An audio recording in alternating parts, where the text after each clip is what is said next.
Today in Irvine, a shocking mother and son are at the center of a parking lot shooting in nearby Costa Mesa, plus big money for clean transportation, a massive food lineup for a new music festival at Great Park, high school football hype, and a community art event you can jump into next weekend.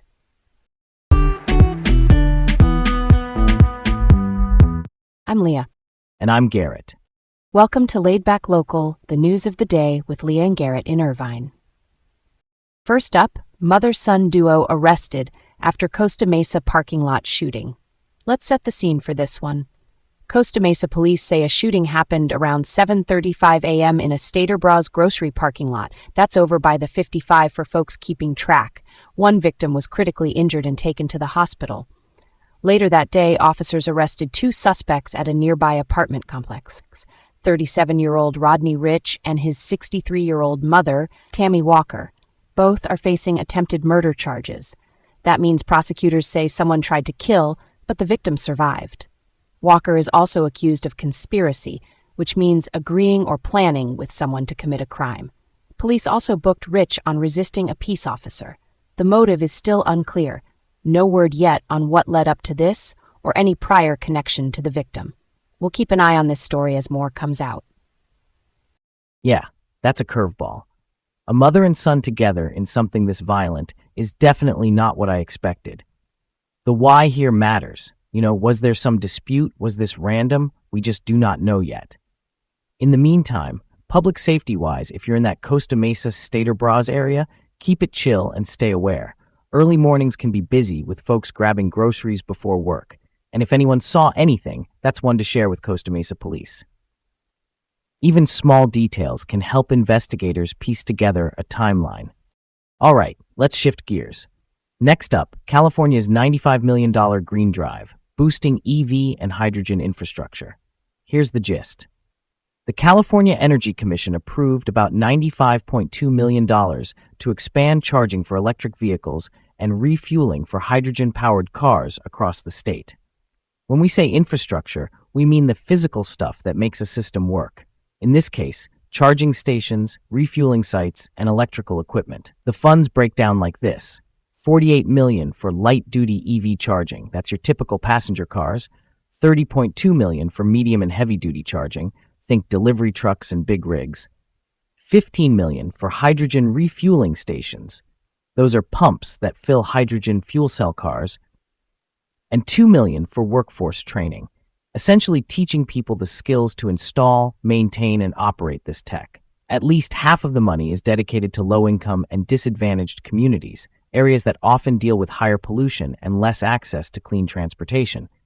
This comes as zero-emission vehicle sales rebounded in Q2 2026, with about 86,900 ZEVs sold. A ZEV is a vehicle that doesn't produce tailpipe emissions, so electric or hydrogen fuel cell. I love the equity piece here, putting at least 50% into neighborhoods that, historically, have not had easy access to chargers. Real talk, if you cannot plug in near home or work, you are not buying an EV. Also, can we applaud the hydrogen piece for a second?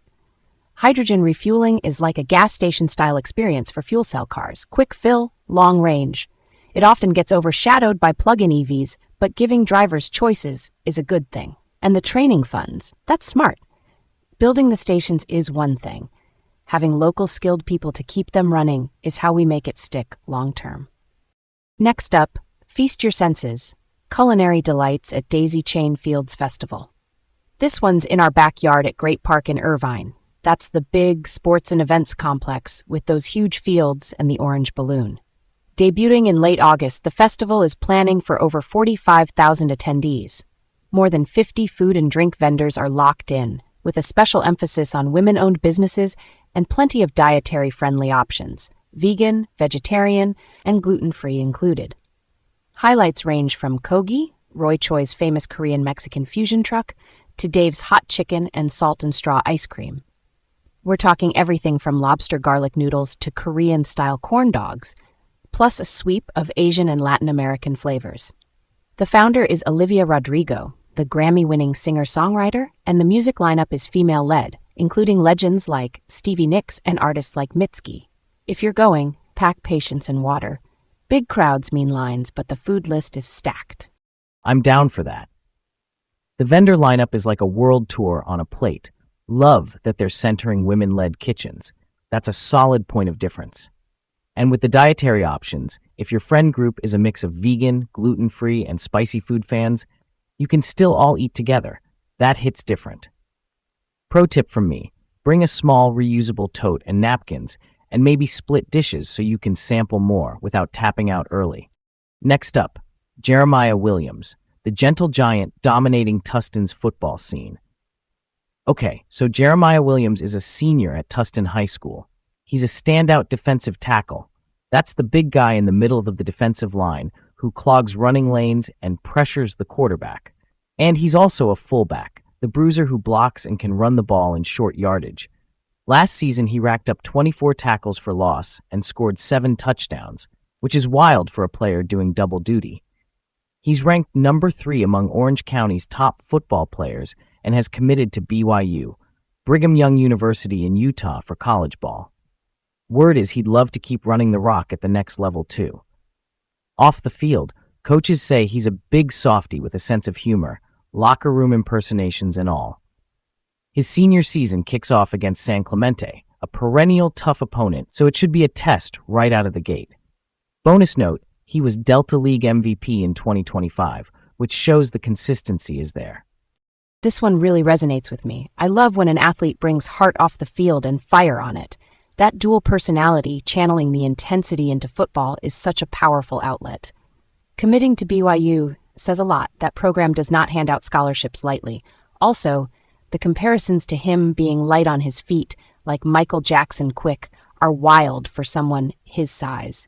Wishing him and his younger brother, Tua, the family's biggest fan, a great start to the season. Last up, upcoming event, Irvine's Community Art Showcase. Set for next weekend at the Irvine Civic Center. That's the City Hall campus right off Harvard Avenue. This showcase is bringing together local painters, photographers, and makers with interactive workshops. Think hands-on sessions for sketching and watercolor. That's painting with pigment and water, plus demos from established local artists. It's family-friendly, with activities for kids and chances for budding artists to get feedback and even display pieces in a community gallery space. The goal here is simple: foster connection, highlight neighborhood talent, and give people a low-pressure entry point into the arts. I could get behind that idea. Art is one of those things that makes a city feel like home. If you go, bring a sketchbook or your phone for notes and do a loop of the outdoor areas. Sometimes the best conversations happen between sessions. And if you've never tried a workshop, no stress. They're built for all levels. That's pretty cool, right? Thanks for tuning in to Laid Back Local, the news of the day with Leah and Garrett in Irvine. Have a great day and join us again tomorrow.